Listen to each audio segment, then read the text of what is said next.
once you actually take the energy to write an idea down and it's implanted into your brain, almost like a seed, it starts to grow and you start to notice other things around you that are aligned with that, watering that seed with different examples, with intentional research, with data. By the time you actually want to write about it or publish it or even start a business around it, you've thought about it in many different ways and given it time to breathe.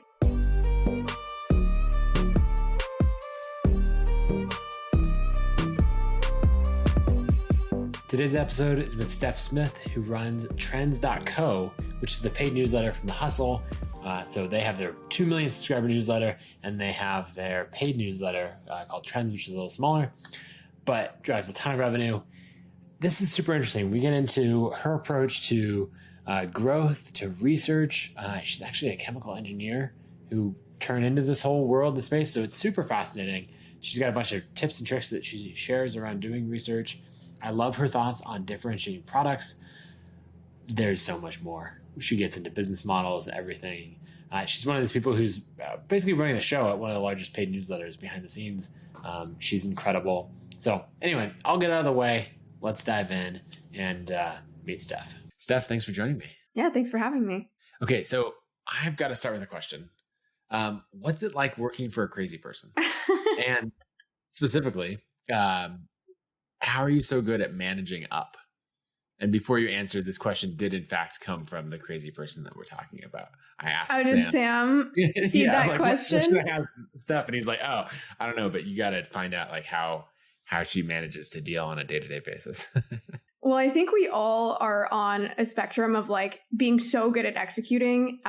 Like some people are great at executing and like logistics and processes and all that stuff. And some people are just visionaries and just have so many ideas, and it's crazy to work with them, but in a great way if you can just give them the space to like be that visionary and not necessarily depend on them for certain things like processes and logistics. And so I've just learned over time to not necessarily bucket people, but like understand what they're great at and maybe what they're not so great at. And Sam will say himself, like he loves hiring operators, right? And he's hired like COOs or presidents to work alongside him. So I actually think one of the great things about working with Sam is how self-aware he is, because sometimes visionaries or people who are like the idea guy don't realize that perhaps they're not so great at some of the other things. And so I just like to give Sam the space to like give his ideas and like be the visionary. And it's funny because sometimes when people first start working with Sam, they're like, oh my God, like he has so many ideas. Like, do I have to do all this stuff? And Sam will tell you like, no, don't do all the things I say. I just love sharing these ideas and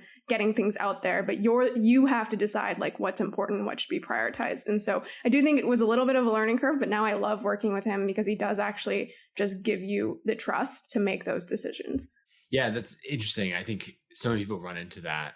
And I've even had the same thing with our team at ConvertKit where people are like, okay, you said this. Does this mean I need to start working on it? And you're like, no. Yeah. I was just talking. And I'm not even like as wild and crazy as Sam is. Like on that spectrum, Sam's off the charts. But it is a good differentiation. And maybe I should be more extreme. That way people would know that it's not humanly possible to do all the ideas and to just ignore most of them. Well, I mean, Sam will tell you like right away that like he's just throwing ideas out there. And I think that's really great because you're just like, okay, like, so we're on the same page. I know like how much of this I need to pay attention to. And then he will explicitly say, which I think is also helpful, like when he does want you to do something, right? Versus some bosses or some people you work with, it is a little more muddy and it's hard to tell what's important, what's not. Yeah, that makes sense. Another thing that Sam was talking about that he wanted you to share more with listeners is like your process around organization and creativity. Like I imagine at The Hustle, there's so much going on. There's tons of content going into, there's the newsletter side, the trend side, like everything. And I'd love to hear more about your process for keeping all of that straight, making sure like you've got nonstop deadlines, crazy ideas. And what do you use for organization? Like I'm maybe somewhat on tools, but even more so like process. Yeah. So I will candidly say that on that spectrum where there's people who are like incredible executors and organizers, I'm maybe a little further to that side than Sam, but like there are people who are way more organized than I am. And what I try to do to like orient myself, because I'm not like a task person or like a a calendar person who's super, super regimented, is just to check in either every day or every week and just make sure that you have like very, very clear priorities as to like, what would I be happy with at the end of this week, for example? Like, where would I feel like we're actually moving towards something, and be okay with it if I did nothing else during that week? Because I think it can be the case sometimes where we just get so lost in the weeds and we feel like we did so much, but then we look back and we're like, the needle didn't move at all. And in fact, I mean, I know burnout is a much more serious thing, but lately I feel like some of my coworkers or other people I've worked with in the past will say that they're burnt out. And honestly, a lot of the times they are. But one of the things that I've noticed is that sometimes people feel burnt out when they're just working very hard and they don't see that translate at all, right? So it's not even necessarily the degree that they're working or the amount of time that they're putting in, but it's the lack of like relationship between the amount of time that you're putting in and then actual movement or progress. And that can be really defeating. Whereas I've seen, people who work much harder, but don't feel as like degraded because they feel like that movement. And so I wish I could give better tools or processes or things like that, but I feel like everyone has their own thing. But one thing that keeps me like really motivated and really excited about doing things and building things is that feeling of progress. Yeah. I mean, that really resonates because there's definitely times, over the years of building ConvertKit and other projects where you're like, I'm working the hardest I've ever worked and it just doesn't feel that hard because we're getting results. And then other times you're like, I'm not even necessarily putting in right? more time or it's that much harder, but it's a slog because it doesn't feel like it's working. Yeah. What do you think about like when you find yourself in that space of like the inputs are not directly affecting the outputs, either from a mental side or a process? Like how do you handle that and get through it? Yeah. So I think it's, like I said, one, just about like continuously revisiting what your priorities are and making sure that you're like, if you imagine yourself as a vector, like how closely aligned is your vector and like your priority vector, right? And sometimes they're always going to be a little off, but is it like, perpendicular or is it actually aligned? And a lot of the things that we do, I tweeted about this recently, it's just how much of your day is actually due to inertia versus like actual like intentional thought of like, what do I really need to get done to reach my goals? So I think that's something that we always just continuously need to check in on. But then the other thing is when you're in that mental space where you're really struggling and you're not seeing progress is just to design really small wins for you, right? Because another thing that I think people sometimes do is set really, really big goals, audacious goals, and that's awesome. But then they don't set up the building blocks on the way there. And so that can be, again, really defeating to be like, I have this goal and I just don't feel like I'm making any progress. And so if you find yourself in that headspace, obviously take a break, do what you need to get in the right headspace, but also just one of the things that I think the most successful people do is understand the way their brain works and almost like learn to interact with their brain most effectively. And one of those things is finding those small wins. If people are interested in learning about the habit loop, for example, like one of the parts of the habit loop is like a reward, right? And so if you're designing this audacious goal and you're not spinning that habit loop of getting to that reward, if you don't have the reward, you're never going to complete the habit loop. So I think it is just about learning about how your own brain works and getting those small wins along the way. Yeah. Are there small wins that you've introduced in your process of running trends that help you, or are the big wins coming often enough that it doesn't feel like it? I mean, that's a good question because it is different, like at different stages of each company that you're working at.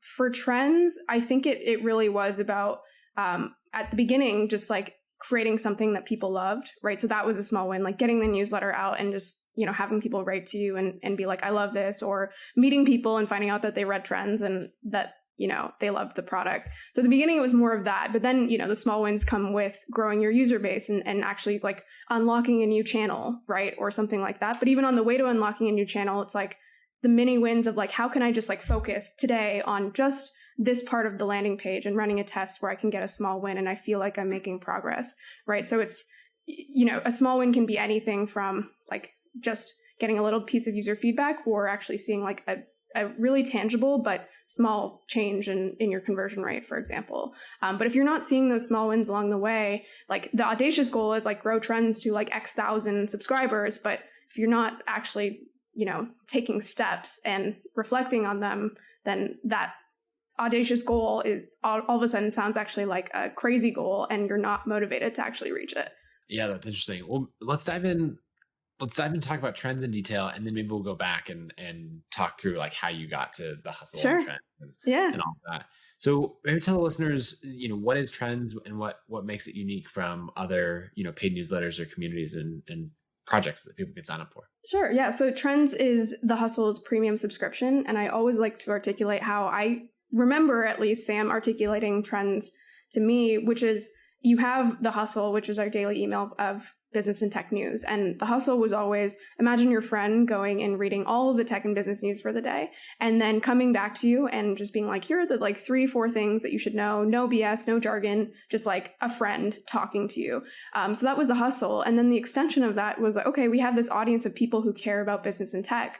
And Trends was basically, imagine that same friend going ahead 5 years, let's say, and coming back to you and being like, this is what the future's like, right? And it's not even like the future as in 40 years from now, this is what the new world will look like. It's more so just hey, here are some things that you may be surprised to know emerge, in a couple years. Or actually, if you knew this little tidbit or fact, you could actually build a business around it that many other people haven't caught on to. And so that's what Trends is. It's basically trends that people can learn about that are either in the early stage or things that people can build businesses around, invest in businesses around.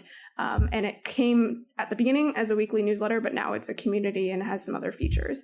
Yeah. And then how is it priced and other details there? Yeah. So it's annual pricing, which is a little different than I think a lot of paid newsletters. And it's $299 a year. Why go annual on that versus, someone wanting to sign up monthly?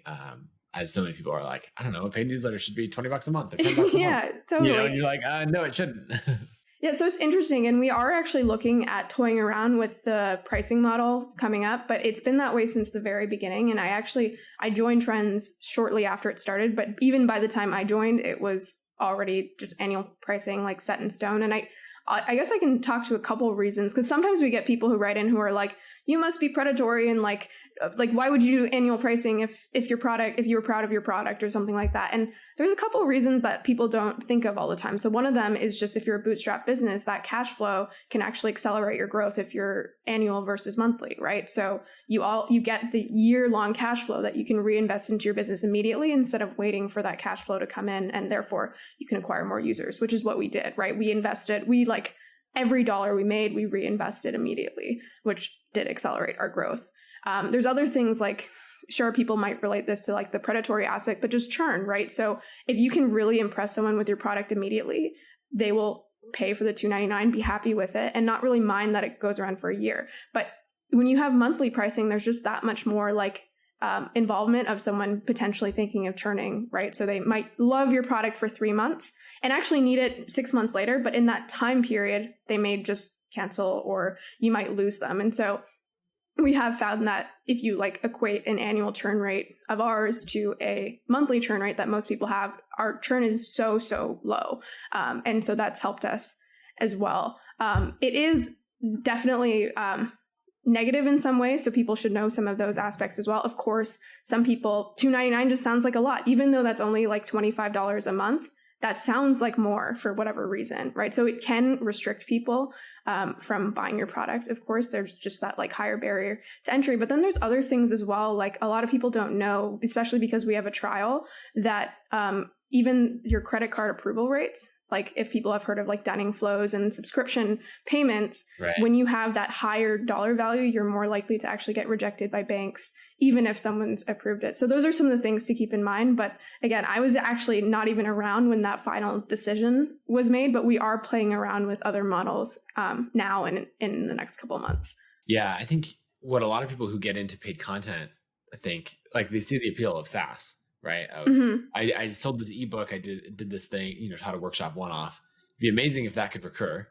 And, look at SaaS, there's a recurring revenue model there. So they dive into it and then are immediately shocked with churn of wait, right. No one told me about churn. It doesn't recur forever. This is, and obviously people know about churn, but you you have to be in it before you understand the math of it, or like Exactly. deeply feel the math of it to your core. Yeah. And if anyone's thinking about whether they should even do a paid newsletter, and if they do monthly or annual, like you have to test it, right? Because our business is going to be much different than others. And to your point, a lot of people think like, let's just make this like SaaS.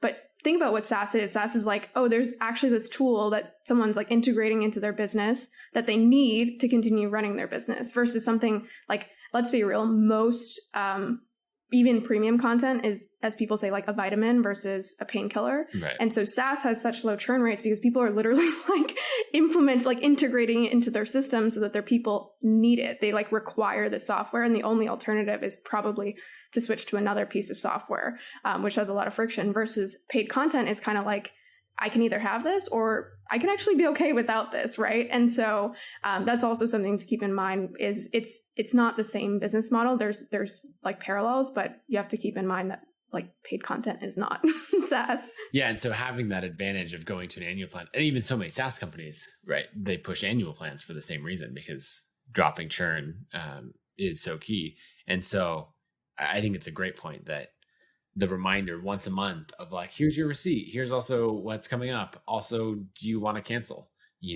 And then they're judging it based on maybe not the experience as a whole of like, oh, I got such great content, all of that months ago. They might be like, the guest you had this month on Trends, no, wasn't that great. Exactly. Right. But the guest we have, next week or next month is like exactly who you need to hear from. And they may not know or care. Right. And tied to that, when you have a longer time horizon with your subscription, you can actually, we were bootstrapped, so this wasn't quite true, but you can in theory have a longer horizon in improving your product, right? Because you're not thinking about how do I retain someone tomorrow. It's kind of similar to how people say like public companies with their like quarterly earnings can be detrimental to their long-term success. If you're focused on retaining someone next month, that can like cloud your vision to be like, what do we need to do to retain this person 1 year from now? Like that helps you to think a lot bigger about like, how can we improve this product really substantially by that time? And so that's also something that I think is underrated about annual pricing. Yeah, that makes sense. So you're in this world of, you're working on the paid newsletter side with Trends, and the Hustle also has the massive free newsletter, running sponsorships, all of that. So there's different revenue streams. I'm curious for your take on the rise of newsletters over the last couple of years, and then newsletters have been rising for a long time, despite everyone saying email is dead. every step along the way. So maybe the rise of paid newsletters in particular, and just sort of what's your commentary on what you're seeing in the market, and then what you would recommend as far as being in this world where you get to see behind the scenes of both a sponsorship driven model and a paid subscriber model. Yeah, so I think there's, again, not always a right answer, but what I would say is that, like you said, there's a lot of hype right now around newsletters in general, but there's also just a lot of hype around paid newsletters and getting your content. And that's awesome because there are tools that have now enabled that and made it a lot easier. But what I think a lot of people miss when they're deciding like free or paid is that a lot of people who have paid newsletters had some sort of like awareness engine before that. And the Hustle is a great example where we had this massive newsletter reaching over 1 million people, such that was like, if you imagine a funnel, that was the top of our funnel, right? And that was doing the work of like being easily shared and driving more people to Trends every single day. What a lot of people I find do today is like, okay, like I want to start a paid newsletter. I want to start like, making money immediately. And what they don't realize is they're putting their product behind a paywall. And this might sound obvious, but that makes it that much harder to grow, right? If you don't have an awareness engine, how are you expecting that people are going to find your content when it's behind a paywall? And so if you actually look up, you can do this on Wolfram Alpha and enter Substack in there, and you can look at their subdomains and how much traffic they get. So you can actually see exactly which Substacks are the most popular. And I know Substack has a page that does this as well, but you can see the exact number of page views actually, or at least Wolfram's estimate of it. And if you look at them, most of them, you're like, oh, that guy used to be a very famous reporter, or this guy like has 400,000 followers on Twitter or whatever. And you're like, oh, okay. So it's actually, the story that they're selling of like, start a paid newsletter overnight and like be your own, boss is great in some ways, but just know the reality that as soon as you get your content, it becomes much harder to grow. And so what I tend to recommend if people are just starting out is to focus on free to start, like develop an audience, and that's their top of the funnel. And then some people later will either convert to paid or create a new product that's paid or do something to monetize that audience at a later point.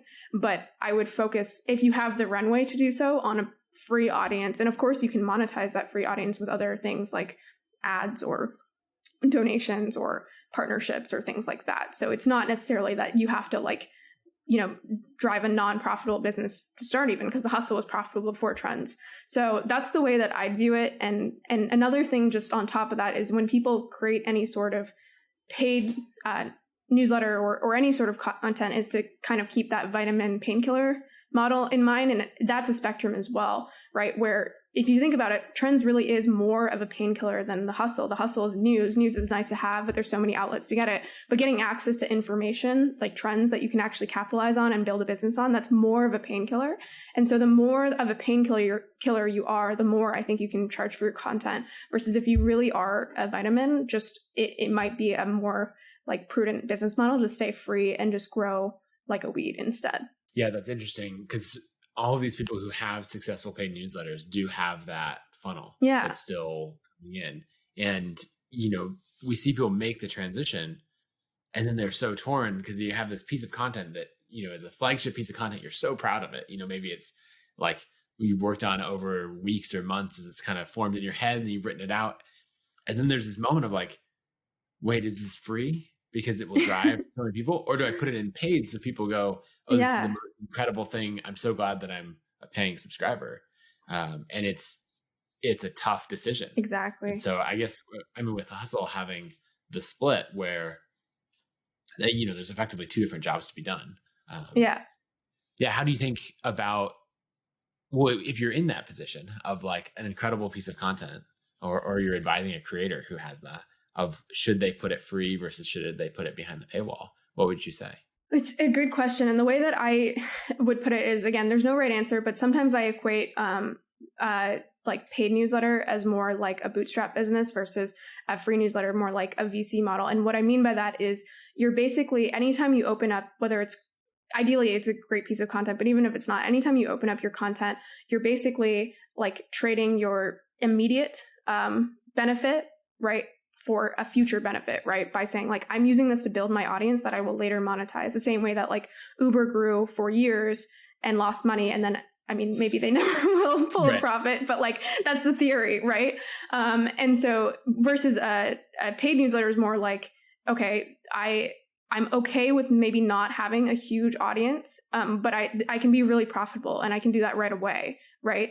There's no need to have this like trade-off. And so it's really up to the person, because something I also say to people when they're deciding between free and paid overall, and then also like where to put their content, is just like, what are your goals? Because one of the aspects is money, but also like I can say I want to build an audience, and I know other people want to as well, right? And so if you really want to build a big audience, maybe you don't, but if you do, maybe kind of stray more towards the like free aspect of things, right? Because I'm getting your content and it can work for you to build that audience. So what I encourage people to do is like write down like what their goals are, and past just like, I want to build a newsletter. Like, do you want to build a brand? If so, do you want that brand to be you or someone else? Like, how quickly do you need the money? Like, how does this integrate into any other projects you're doing? Like, do you have a kind of paid product that you hope to launch in the future? And so asking those questions, I think, will help you understand what your goals are, and then you can align your goals to like how immediately you want them to happen.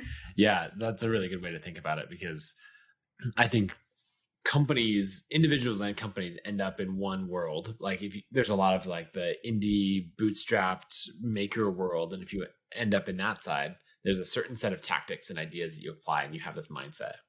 And then if you end up in the venture backed, Silicon Valley startup world, you might have a completely different set.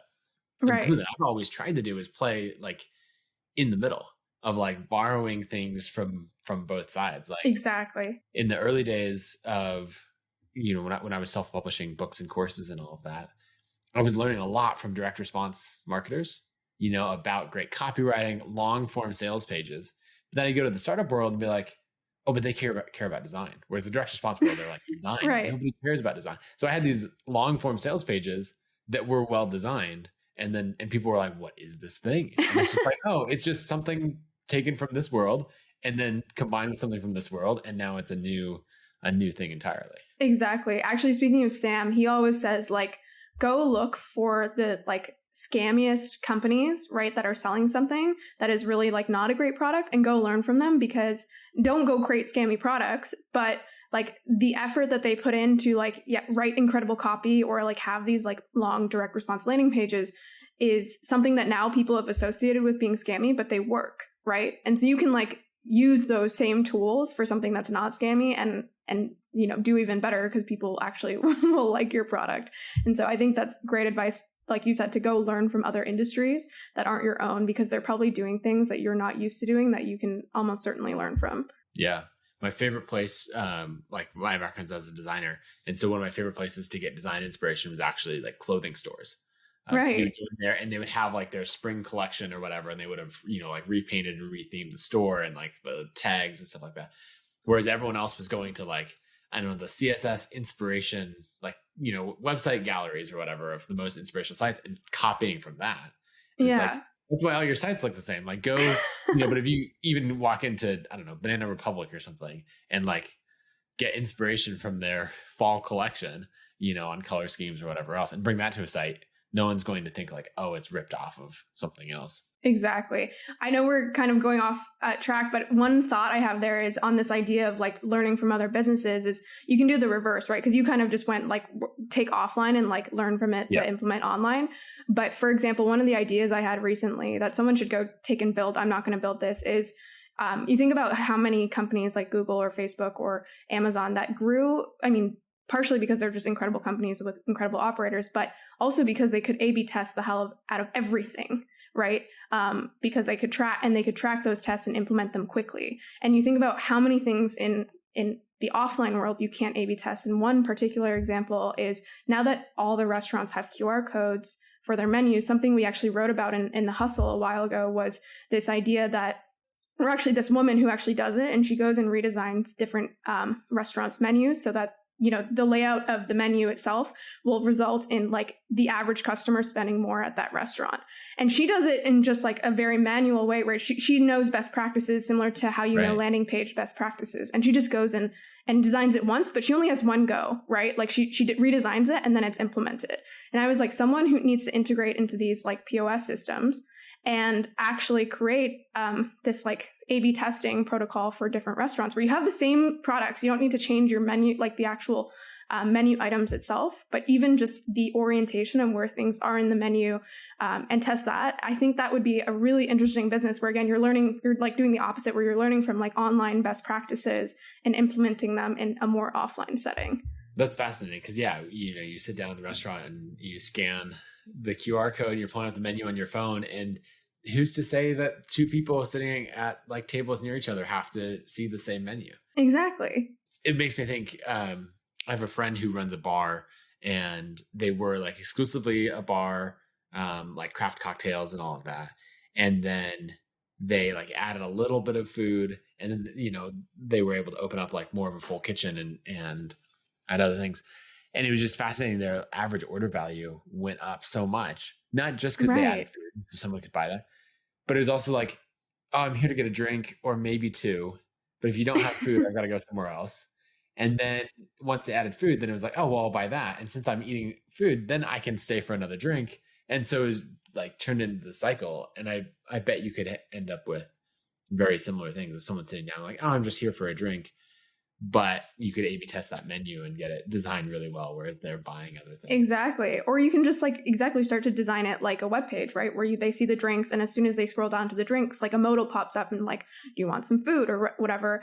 And so, yeah, you could play around with it, but just learn from these, you know, different sides of the world and implementing them. I think changes like that are going to be inevitable, but sometimes they just happen more slowly than others. Trends is very much a research-driven product. Yes. You know, and the way that you think, I can tell like you're diving into things, just even what you're saying of, you know, you're like, well, obviously you go to Wolfram Alpha and you like drop it in and you like the page views of all of this. And I think a lot of creators don't think that way. And so I'm curious, what are some of the other research, you know, tips and techniques that you use that are just part of your like daily workflow where you're like using Wolfram Alpha in that way? Yeah, so I'll call out a couple tools and then I'll just comment broadly on how I think people can like just be more aware of what's around them. But, certain tools, like there's so many plugins, like there's a similar web plugin, which basically shows you like any website that you go to, how many page views it has, like what sources those page views come from. Or sometimes I'll just throw it in Similar myself and browse around, and even just like starting a habit of taking things that you're already seeing and putting them in there. Sometimes you're shocked at like, oh my gosh, this site has like 90% organic traffic. Like, how did they do that? Or actually they have like 90% traffic from this other source, and you start to look into and understand like how these sites grew and their relationships with other things on the web or off the web as well. Other things are like throwing something into Ahrefs, or if you think of a product, another great tool is Jungle Scout, because similarly you can throw in any. For example, when I was doing research on remote work, I was like, oh, there's a lot of like under desk treadmills, or that seems to be a thing. So I throw it into Jungle Scout, and you're like, oh my God, like so many people are making like hundreds of thousands on these every single month. And then you start to do a little more digging, and you're like, oh wow, there's some cool other things like under desk ellipticals, or, other products that people are also making a lot of money off of. And so just the habit of like questioning what you're already taking a look at and implementing or putting it into some of these analytics tools to just learn a little more, get a little bit deeper on it. And one of the tools I especially love is Keywords Everywhere, because the things I mentioned so far take a little bit of like initiative to be like, it's not much, but to be like, okay, let me look into this more. But Keywords Everywhere is inline in the browser. So when you're actually searching for something, it tells you the keyword volume. It also shows how that's changed over time, and some other things like secondary keywords. But what's so nice about that is you're just going through your daily life, and it's almost just like highlighting things for you that are interesting, right? Where you're like, I don't know, for example, in California, hard kombucha has been taking off. In fact, like in the grocery stores, you see hard kombucha, like an entire section for hard kombucha. But if you go to Florida, or I'm from Toronto, if you go to any of those places, like I don't see any hard kombucha. And actually, like when I searched hard kombucha in my browser, completely unrelated to like thinking about trends, you see it taking off. Like you can see the search volume graph.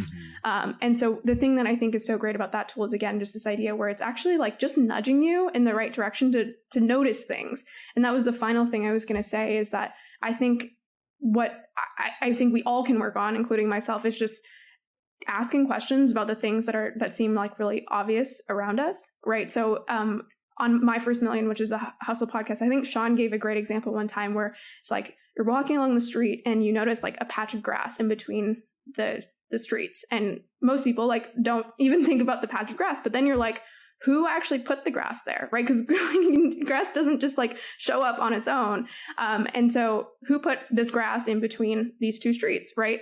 And then why did they do that? Who funded this? In this case, it's probably the government, but like who takes care of it? Who makes sure that grass is alive? And all of those are some form of like business or something that people actually invest in to some degree. And so you can do the same thing about just like anything around your home, or if you're in another country, like why do they do things this way? Or it's so interesting that like I noticed this store that I've never seen in anywhere else in the world. Like, why does it exist here and not elsewhere? Sometimes the answer is like, oh, because like this is just like their tradition, and it shouldn't exist elsewhere. But then sometimes you're like, oh, actually, like it's just because they started this thing and it could actually be shared elsewhere, right? So it's just this idea of like taking note of other things around you. And then again, you can use some of the tools that I mentioned to like dig into them more. But I think really where it starts and what we try to like train our analysts on are just to ask more questions about the like really obvious things that already exist. Yeah, that's fascinating. And I think people get caught up in their own world or their own worldview, and they're not expanding beyond that to try to see like what are things that challenge it. So I love the idea of having the browser plugins and like Keywords Everywhere and stuff, of just like giving you these subtle nudges towards like, hey, did you think about things in this way? Yeah. Like when you have those ideas, and you're noticing those trends, do you have a process for like making note of them, or are you just dropping them in notes, or do you have something, more sophisticated where you're keeping track of it so that you can then start to piece things together over time? So it's not much more sophisticated than just dropping them into notes. But what I will say is that kind of almost what you were alluding to there, what I try to do is like piece things together. So if I have an idea, I'll drop it in a note. And sometimes the idea is terrible and I never revisit it. But once you actually take the energy to write an idea down and it's like kind of implanted into your brain, almost like a seed, it starts to grow and you start to notice other things around you that are aligned with that or that are similar or actually contradict that. But it's the same thing with actually writing online, and how I write my articles is I'll like, see a tweet that I'm like, oh, that like struck a note with me, or I will talk to a friend about a particular topic and, really have a point of view on it. And then I'll just write it down, and then I'll notice or I'll just continually start to like almost file things under that particular topic or trend, as we were originally talking about. Because I think that often like our first encounter with something is actually not very sophisticated, right? And often wrong as well. And so it is actually worth like watering that seed, to use the same analogy, with different examples, with intentional research, with data, so that by the time you actually want to write about it or publish it or even start a business around it, you've thought about it in many different ways and given it time to breathe. Because often, like I said, sometimes I'll write down ideas, and when I first think of them, I'm like, this is the best business idea. Like, I'm going to quit my job and do this. And then like 3 weeks later, I'm like, actually, this is a terrible business idea. Or, right. So I think it's important to give these ideas time. And I will almost like, the Dewey Decimal System in the library, like you have certain topics that you like set out. And then after that, you're filing things under those topics, so that by the time you go back at some point, ideally you have more of like a full library of content that gives you a more full perspective. Yeah, that's interesting. On the past ideas thing, I think that a lot. Someone tweeted this morning, I can't remember who, it was in my like random scroll through Twitter of like, I always think I have great ideas, but then I look back at the past list of domains that I've purchased, and then I'm like, what was I thinking? Oh man, it's so true. It comes up for renewal and you're like, I can't believe I spent $8 on that. That was such a bad idea. And it's like digital hoarding as well, right? Where even if we know it's a bad idea, we don't want to let go of the domain. So we're like, oh, I guess I'll pay $30 for this thing that I know I'm never going to use. Yeah, for sure. So I'm curious to dive into a little bit of your path to, running Trends at the Hustle now, because it's a job that is pretty unique as far as the skill set that it takes and all that. And so I'm curious, where you mentioned that you grew up in Canada. I'm curious a bit of your path to go from, maybe starting out your career to into the hustle. It's a very broad question. Yeah, I know. I'm like, how far back do you want me to go? But basically, you were born in no, just kidding. Yeah, I did my degree in chemical engineering. I ended up going actually into consulting after that, because most people in chemical engineering, you either go work on an oil rig or in a chemical processing plant or something of that nature. And neither of those really appealed to me. And so I was like, what did I like about science? I liked problem solving, and that did translate over to consulting. So I was a management consultant for a year or so, but I was living in Toronto, pretty classic, like pre-remote work story, where I was like commuting 2 hours a day, living in a city I didn't love, working way too hard. And I only spent like 10 months there before going fully remote. Then I worked for a company called TopTal, which is a tech company. I did that for 3 years, but that's when I really started getting into marketing and growth.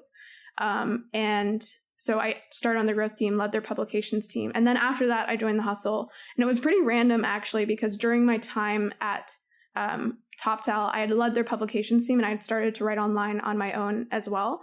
And I guess my own personal blog had taken off, but I never considered myself a writer. Like I was only writing, on my own. And I'd somehow found myself into this, like leading this publications team, but that really was not like what I even saw myself as. But Sam had seen one of my like tweeting one of my articles. And he just reached out and he was like, hey, like basically, how direct Sam can be, something along the lines of like, we need you on Trends, or like, can I hire you or something like that. Right. And it turns out that we actually were in touch for like 6 months or so, really on and off. But the first role didn't really make sense. And then before, actually, when he first reached out, Trends didn't exist. But then he reached out to me again and he was like, we're launching this thing called Trends. And I was just like, oh my God, this sounds amazing, right?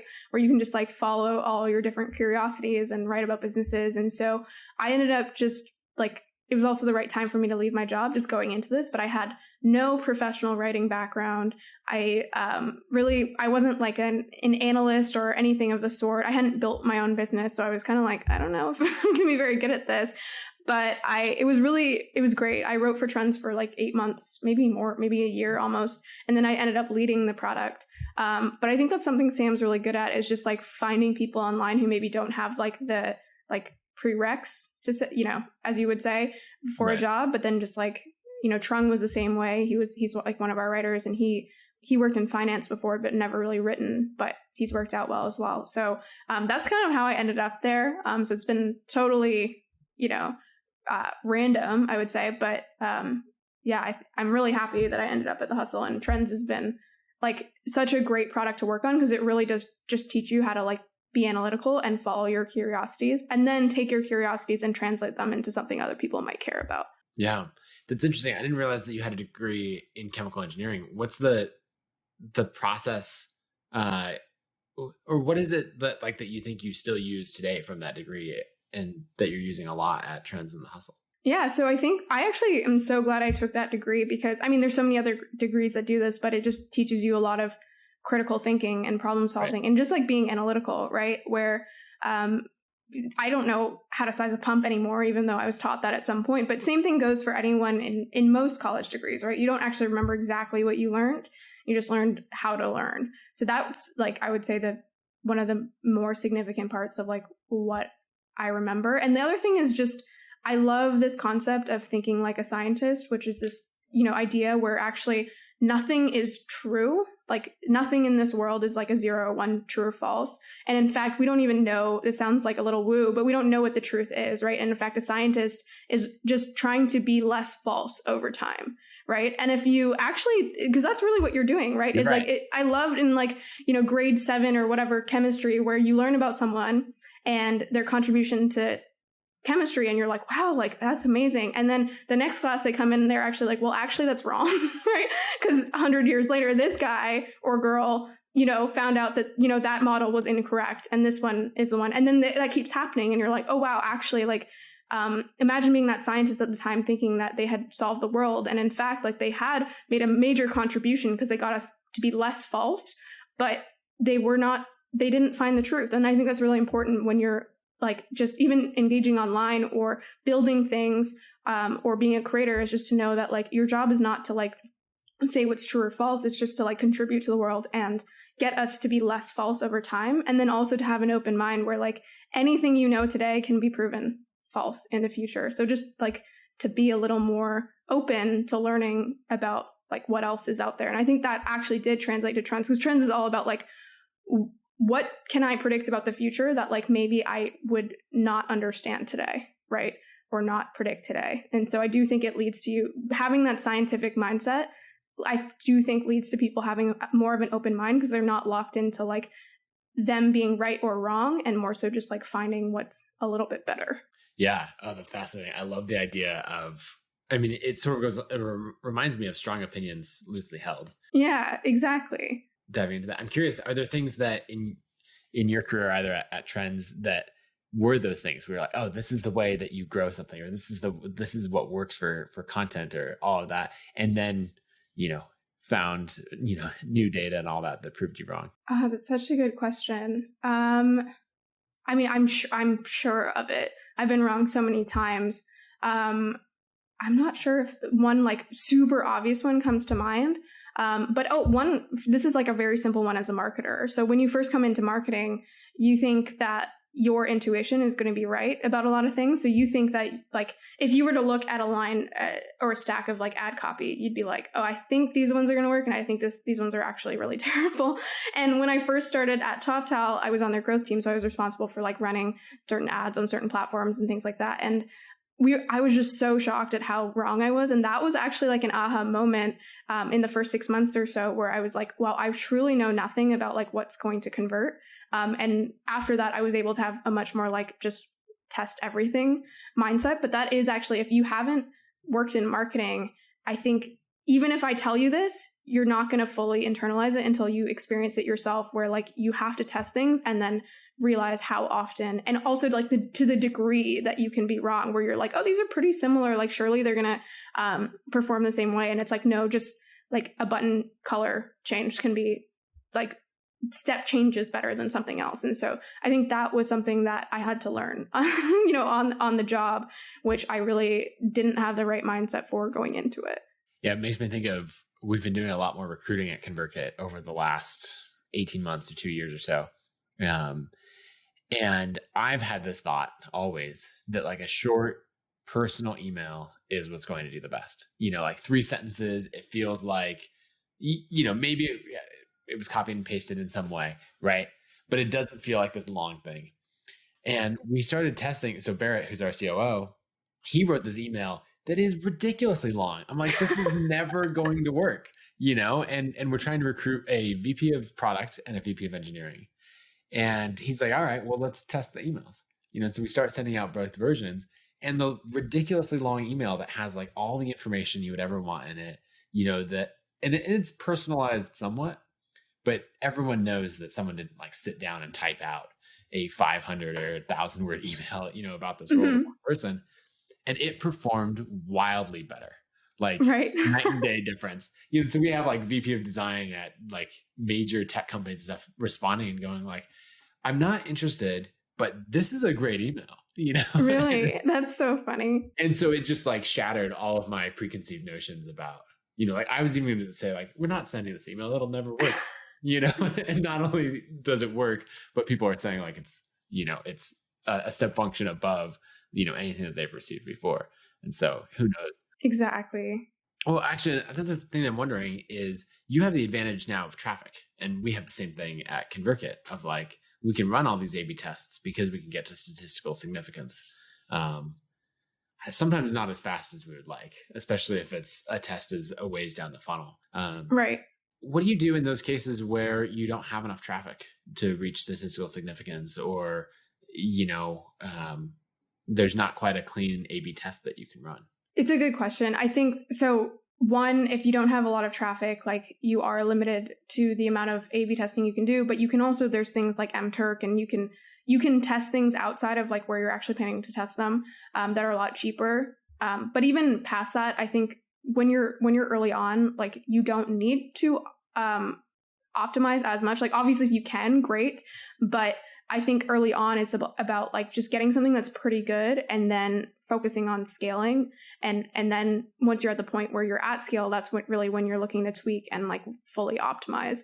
And so I wouldn't worry too much about like, another thing that is worth mentioning is that there is an extent to which A/B testing becomes too much, right? Where you're so focused on like tweaking and not actually focused on like step changes. So that's something just worth calling out. But if you're there early on, what you're really supposed to be focused on just like validating your product, right? And not necessarily fully tweaking your funnel so that it performs optimally. So that's, I think, an important takeaway if you're at that stage where you don't have traffic. Yeah, that makes sense. Something along those lines that I want to make sure we talked about is differentiation.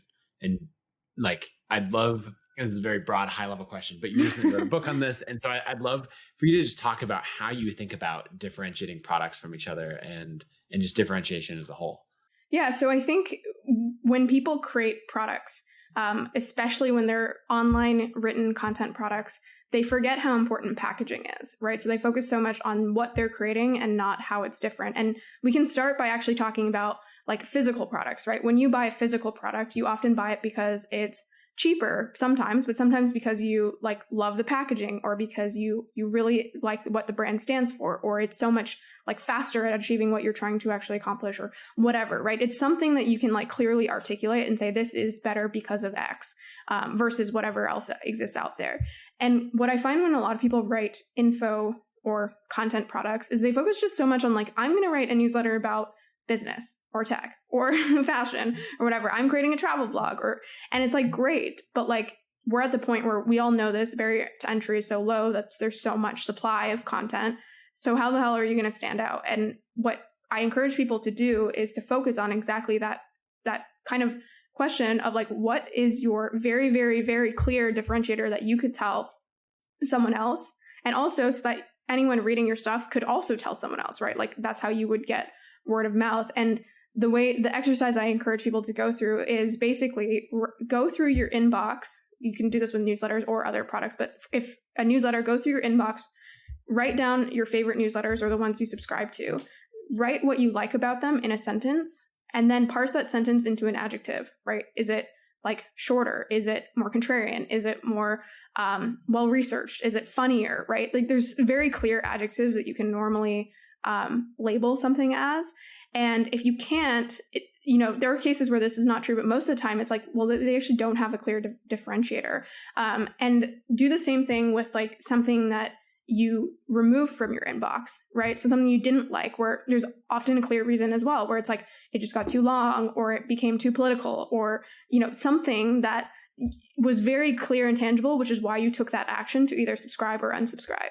And if you think about it, what you'll find is, again, most of the time it's like the thing that you write that you like about it isn't like, I like that it writes about tech, because so many things write about tech. You like how it writes about tech, right? You like how the person engages with you, how they show up in your inbox. And then what you should do is then go back, and as you're either at the stage of designing your own content, product, or if you've already done that, go back and make sure you've revisited the step of identifying what yours is. And I always like to give the example of Costco, because this actually advice spans not just content products, but I find that's where it's forgotten the most, but all product, services, startups, like you need a differentiator. And I always give the example of Costco, which is so good at having just such a clear, it's in their name, it's cost. They're cheaper than anything else that exists. And what a lot of people try to do is they're like, okay, well, I want to be funny, but I also want to be like really well researched, and I really want to be like visual, and I want to be like all of these things. And it's like, you can't be everything to everyone. And so what Costco did is a great, case study of where they said, all we care about is having the cheapest items for our customers. And in fact, if you think about the laundry list of things that people might care about within like a general retail store, they might care about location, they might care about like ambiance or package size or customer service or all of these things, which Costco was like, you know what, actually, we're going to trade all of those things off to get like the absolute cheapest goods for our customers. You have huge package sizes, like you don't really get customer service. It looks like a factory because they're such big superstores. They're hard to get to, right? But they traded all of that off to be like, look, we have the cheapest gas or the cheapest like donuts or whatever you buy from Costco. And so that's like a lesson where if you want to stand out in a very, very crowded space, which pretty much everything in content is today, then you really, really need to think through like whatever your differentiator is. So again, like how you're accomplishing something versus what actually you're building. Oh, that's so good. And I'm just thinking about the number of conversations I've had about newsletters where people are talking about, quality and consistency, but really not that much about positioning and differentiation. Yeah, exactly. And that's why someone will like spend time with you, right? Again, whether you're info product or like a physical product or service, it's like someone will spend time with you because in their head, they might not even be conscious of this, but they're like labeling you. They're like, I love ConvertKit because it's so seamless, right? Or it's what some other brands, it's like, I love this because it's so cheap, right? And if you can't really articulate that, again, your customers can't really even consciously or unconsciously articulate that to themselves, and they're just going to be way less likely to work with you or read your newsletter or whatever your product is. Yeah, that's interesting. So as you kind of do that exercise, right, you're deeply embedded in the newsletter world. Maybe what are some of those newsletters that you did that exercise with and have an adjective that come to mind? Like you follow this because they are the fill in the blank. Yeah. So I'll give you a couple. So one of them that I think a lot of people love is James Clear's 3-2-1. Mm-hmm. And some of the adjectives, like, because I've done this exercise with people who have read the book, who are like concise, stress-free, right? And that's like, again, some people might have different reactions to the same newsletter, but there's something about it's short, right? Where it's just when people see that in their inbox, like you said, you have to test all this stuff, but sometimes when you get a huge long newsletter, you're like overwhelmed. You're like, I don't want to open this, but that you don't get that with his 3-2-1 newsletter. You love it. He says even his tagline is something like the most value in the least amount of words or something like that. Yep. And so it's like you can clearly articulate, like it may not be everything to everyone, but for the people who really value like a thoughtful, concise piece of work in their inbox every week, like it services those people and they love it. Another one is Charter. So Charter is chartr.co, I think. And it talks about business and tech, similar to The Hustle, similar to Morning Brew. Like there are, again, dozens, if not hundreds of newsletters that write about business and tech. What Charter did, and I think they only started in 2019 or something in that, like in the last like year or two. And they've just grown like crazy. And the reason for that is they are just purely visual. And so they do have some text, but most of it is like these like really snappy, very cool infographics. I personally love Charter. It's again, these are the ones where I went through this exercise because they're in my own inbox, where I thought, I do, even with the hustle, sometimes get overwhelmed. It's a lot of text. And it also, as they say, like a picture, is worth 1,000 words, where you look at this and you the visual nature of it, you understand a topic more often than if it's just written about in long form. And so Charter is, again, it sounds simple, but more visual. Again, you could also use things like stress-free, because I can get through my inbox quicker. People love the hustle sometimes, or the most common reason that we get is that it's just funnier, right? Or people might say something like more relatable, and where, again, it's no BS, no jargon. It's like your friend talking to you, right? So those are a couple examples of ones in my inbox and how or why I continue to engage with them. Yeah. Oh, I love that. And it's given me a lot of thought I'm going to go through and do the exercise with my own inbox and the newsletters that I write or that I read, and then take that even to my own newsletter. Because I think it's easy as a creator to fall into the trap of like, okay, I need to show up consistently. And then you kind of start to lose track of why you're showing up consistently and what that original angle of why people subscribe to you was. Exactly. And that's it. That's what it is, right? An angle. And by the way, like none of them are like black or white correct, in the sense that, for example, some of the ones I just mentioned, I really like that they're concise. But another newsletter that I love is one called like Exponential View, right? Which is not, it's not super long, but it's so interesting, and like, it's maybe an adjective I would use is like intriguing, or it's like kind of like trends where it's like, I didn't know this, right? And it keeps me like educated. I feel educated when I read it, and I feel like ahead of the game in some way. And so that one does give me a little more like anxiety to open it sometimes. So sometimes I'll like, save them for like end of the month or something like that. But when I do read it, I feel like I get enough value. So there's no right or wrong as something being short or long or funny or not. But for your audience, whoever you're trying to target, and what they need, like having your angle is really important. Oh, that's good. The last thing that I wanted to ask you about is kind of this balance between, your full-time thing with the hustle and running trends, and then your own content and everything that you're writing. You mentioned before we started that, or I think over Twitter DMs, that you're focused much more on the hustle right now, but I'm curious how you balance those things and how you think about having a side hustle while you're focused on an all-consuming product. Yeah. I mean, so it definitely depends on the person, what their goals are. But for me, I've written about this actually because I've been creating my own projects since I left consulting, which was in 2016. So for the last 5 years, on and off, I've been creating my own projects and like doing things like learning to code. And so what I've found is, again, this is not for everyone, but the fact that I get paid for a job that I love actually gives me enough financial freedom to then go and pursue whatever the hell I want on the side. And it just so turns out that I like writing. I like, building, tinkering with stuff online. But I actually think that's like an underrated thing where a lot of people think like, there's the like, Stanford dropout stories where you're like, I need to drop out to go create like the biggest businesses in the world. And that's the only way I'm going to be successful. But I'm actually like, I get paid to learn from a bunch of other people who are smart. I get to work on cool projects, and that gives me the financial freedom to do whatever the hell I want on the side. And one of the underrated parts of that is like, because I don't need to rely on them for my financial freedom, my projects are not only more fun, but like more authentic, more like I can do whatever I want with them. There's no pressure to like turn them around and monetize them overnight. That's why I could build my blog and my Twitter and all these things without, like we talked about, like gating content before, how that can really restrict your growth. I don't need to do any of those things because like I can just like get my financial freedom through my job and then, work on other things on the side. So again, it really depends on the person, but I've found that to be really great. And then I just pursue my curiosities on the side. I love that. Well, thanks for coming on. And where should people go to follow everything that you're doing and dig in more on differentiation and all of the things? Sure. So yeah, we talked about trends. You can find trends at trends.co or the hustle at thehustle.co.